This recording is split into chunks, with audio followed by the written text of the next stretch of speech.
How's it going? Welcome to revhardgarage. I wanted to do this video. I've actually been wanting to do it for a while, and I finally have the opportunity now. So basically, this is for you guys that have an LS engine, and mostly it's going to be for like the Trailblazer SS, 97X guys with the SS's and the 5.3s. Basically, at some point, you're more than likely to be experiencing an issue with a rod knocking or oil starvation or something like that. And as long as you were smart enough to turn your engine off as soon as it started making some kind of noise, you're probably going to be okay. But anyway, I wanted to give you guys an alternative to, paying a machine shop to completely rebuild an engine or, anything like that. So I guess basically we'll just get right into it. So I've got a 5.3 engine tore down, and what the engine isn't particularly important, but I've got a crankshaft kit here that's available at O'Reilly's, and I'm sure you could probably get it at other places, but I've always gotten it at O'Reilly's. But basically what it is you can get a refurbished crankshaft that's been machined and everything's ready to go. It's a stock crankshaft, and they got different part numbers available. So if you need a 24X electric wheel, a 58X, different years, like the Trailblazer SS has like a drilled crankshaft, stuff like that. So they do have different part numbers. It's around $300, and it comes with the bearings for the rods and the crankshaft that already match. It's already machined, and the other cool thing is, since it's a stock crank, it's already going to be balanced. So you don't have to worry about that. And so you get this crankshaft kit, and as long as nothing was damaged, you can reuse your pistons and your rods and everything else. So anyway, basically the most important thing is clean, especially if you spun a rod or have a rod knocking or something like that. There's going to be some kind of metal debris in your engine, and it's going to be in the oil passages and pretty much everywhere. So the main thing that you need to understand about this is that the engine block has to be super clean. Basically, if you think it's clean, it's probably still not clean. So I'll show you a couple things. Turn this engine over with one hand. So these are your oil passages, the main ones. And one of them is going to come from the oil pump, which is in the front of the block right here, and it's just kind of channeled through the block. Comes out over here, and then it comes back through. This is where your oil pan comes in, so your oil goes through the filter, comes back, and then from here it goes into the crankshaft, and then after that it goes up and fills up the lifter gallery. And so your lifter bores and all that stuff gets oil pressure, the cam. Everything's pressurized, so you can see where the oil's pressurized right here, and it's forced in to the bearing, which is what floats the crankshaft. And then also, if you look in the cam bearings right there, you can see the feed holes on the sides, and they kind of do the same thing. The pressure is going down to the cams as well, or the cam bearings, so that everything's oiled and lubricated. So all that stuff's got to be cleaned out. So if you're an experienced engine builder, or at least if you've done it before is what I mean, it's not terribly hard to get this stuff clean. You get they sell a compressed can of Cooler Clean that I've used that works really well. And it's a foam, and so you can spray it through all the oil passages, and you can see the foam come out, and it'll bring out a lot of stuff with it. And you can put some of that stuff in there, let it sit for a while, flush some more through there, and get it pretty well cleaned up, and go through and clean everything. If you're not very experienced, don't worry. This isn't very hard to do, but as far as the preparation for the block and everything, I would recommend probably that you go ahead and take it to a machine shop, and at the very least, get them to clean it. They could check the block out for you too, but that's not going to be nearly as expensive as having an engine built. So you're probably talking about for sure under $200 to have it cleaned, like a hot tank it or whatever, and make sure it's all clean for you, and possibly even do the cam bearings, just depending on what you want to do. But anyway, once it's all clean, you know, you can basically take this thing right out of the box and you know, make sure everything's clean, and basically just put the crank right in the engine, lay your bearings in, put your crank in.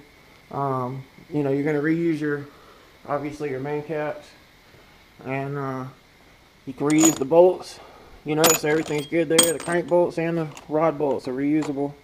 A lot of people think that they're torque to yield, but they're actually not, and it's kind of strange because GM wants you to, you know, torque them to a certain point and then use a torque angle, you know, to finish the torque, which is like a torque to yield bolt, but they're actually not torque to yield bolts. Not any more than any other bolt in the world. You know, all bolts will yield a certain amount, but these are not classified as torque to yield bolts, so they're perfectly reusable. So anyway, I'm going to get this thing wiped down. There was not any bearing problems in this engine. It just actually had a blown head gasket, and it just had, you know, milky oil and stuff. And I figured while I had it out, because this is out of my Pro-Charged Trailblazer, I figured while I had it out I'd go ahead and freshen it up because it's got 2 years of abuse on it. So so anyway, I got it pretty well clean. I got to wipe it down and do a little bit more prep on the you know, gasket surfaces and stuff. But as far as the internal part of the engine, it's clean, it's good to go. So anyway, I'm going to get it wiped down, start working with the crank, and I'll get back with you guys.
got everything torqued down. All the pistons are put back in.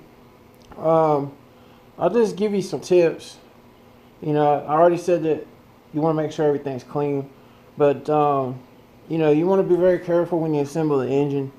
You know, to you know, not hit the journals, the bearing journals. You want to very carefully bring the rod down.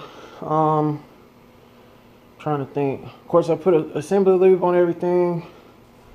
And the other thing that's pretty important as you go, you know, when you put your rods on, you're going to have some side-to-side play. I don't know if you can see that.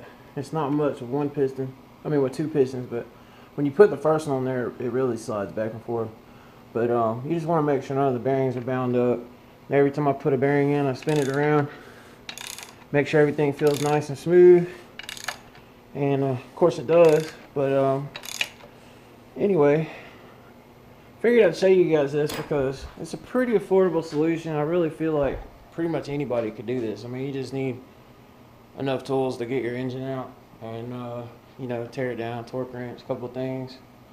So the other thing that I think is very important is the oil pan.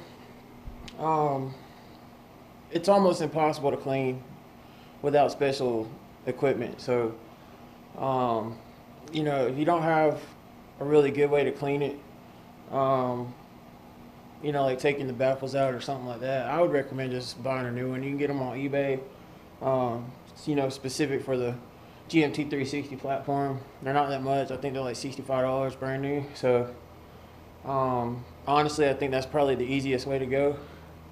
If you happen to be doing a PCM in North Carolina relocation kit, that'll make it a lot easier to clean because you have to take the baffles out. So at that point, you know, it would make sense to clean it. But if you're going to install a baffle, or for some reason you don't want to put anything at all in there, then you're probably just going to want to order a new one. So in case you guys haven't seen the baffles, this is I've got a video on this. This is Kevin Hansen's baffles, oil pan baffles, and I have a few in stock.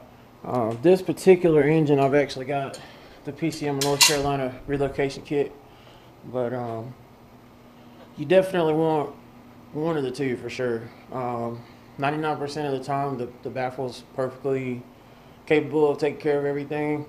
You know, if you happen to drag race a lot, have, you know, a high amount of horsepower or something like that, you know, you might want to consider the PCM North Carolina kit. But other than that, I mean, that's pretty much all there is to it.